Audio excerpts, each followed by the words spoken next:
May my prayer come before you. Turn your ear to my cry. For my soul is full of trouble, and my life draws near the grave. I'm counted among those who go down to the pit.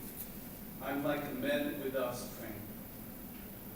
I'm set apart with the dead, like the slain who lie in the grave, whom you remember no more, who are cut off from your care. You have put me in the lowest pit, in the darkest depths. Your wrath lies heavily upon me. You have overwhelmed me with all your ways. You have taken from me my closest friends, and I have made me repulsive to them. I'm confined and cannot escape. My eyes are dim with grief. I call to you, O Lord, every day. I spread out my hands to you. Do you show your wonders to the dead? Do those who are dead rise up and praise you? Is your love declared in the grave? Your faithfulness in destruction? Are your wonders known in the place of darkness? Or your righteous deeds in the land of oblivion? But I cry to you for help, O Lord. In the morning my prayer comes before you. Why, O Lord, do you reject me and hide your face from me? From my youth I have been afflicted and close to death. I have suffered your terrors and am in despair. Your wrath has swept over me. Your terrors have destroyed me. All day long they surround me like a flood. They have completely engulfed me. You have taken my companions and loved ones from me. The darkness is my closest friend.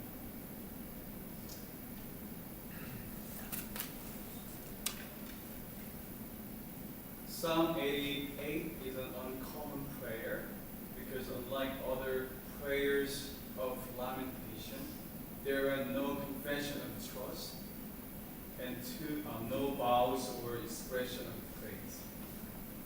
Even in the last part of the prayer, the unknown first-person singular voice dominates the whole psalm with its tone of hopelessness. The psalmist starts the song saying, God of my salvation.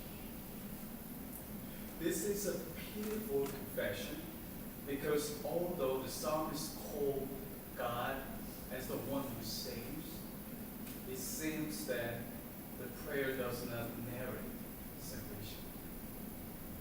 In verse 2, God who saves keeps remaining silent while a desperate voice is begging, let my prayer come before you. Incline your ears to my cry.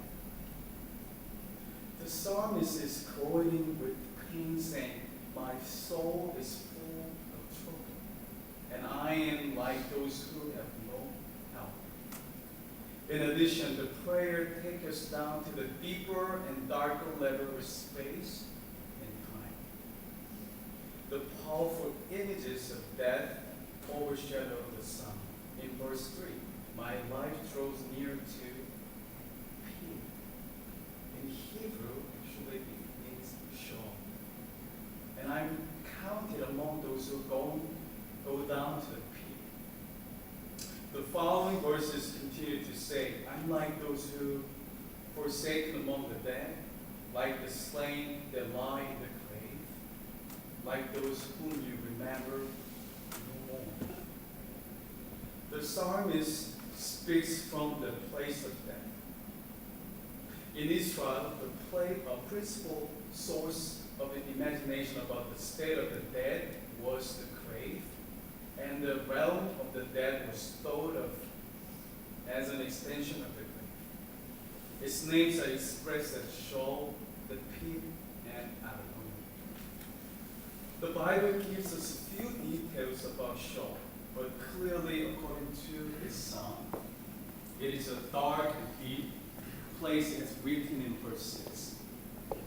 But I think the prayer fully portrays for us that Sheol is the place where people identify themselves as the dead. The psalmist said in verse 15, "Wretched and close to death from my youth up, the memories of death are piled up." The prayer reminds the people whose entire life was stuck in the Sheol, the deep pit, just as young Anne Frank and her family, who had to hide in the secret annex under extreme pressure and anxiety, and were finally betrayed and taken to the concentration camp. Our family went to Washington, D.C. and visited the Holocaust Memorial Museum last year. When I entered the museum, I was surprised to see the effort they made to build the inner part. The main hall of the museum is the reproduction of a Jewish ghetto. And on the many walls of the museum is said, quoting the Hebrew Bible verses, "You are my witness. Remember." They even made the inside of the elevator looks like a gas chamber. I was a bit uncomfortable because I felt the strong power of the politics of a memory and felt that I was being forced to remember. However, it was quite true that the museum well revealed the glimpse of Sheol, the absolute existential struggles and suffering that over 6 million people had to face. The prayer of the psalmist takes us down to the many spaces and memories of Sheol in our gloomy history. However, even worse, the prayer of Sheol express not just the power of death, but also portray us, the people, who have to terribly remember their God as a terrorist, saying in the following lines of verse 15, "I suffer your terrors. I am desperate." However, the psalmist finds the source of their death-like struggles to be God's wrath. In short, the psalmist believes she or he is punished by God because of one sin. In verse 6, "You have put me in the depths of the pit. Your wrath lies heavy upon me. You have caused my companions to shun me. You have made me a thing of horror to them. I'm shut in so that I cannot escape." The Hebrew verse suggests not only that God is the source of the pain, but the pain is something inflicted and borne continuously. In this regard, when Christians encounter tremendous suffering of life, usually people suffer twice because the reality of pain and the guilty, shameful feeling that God is punishing them. The psalm could easily be that of a woman who was raped and judged by fellow Christian fellows because they believed she did something wrong. When the tsunami occurred in Thailand, Japan, and many people died, a famous pastor of a megachurch in Korea preached in pulpit that they were punished by God because of idol worship.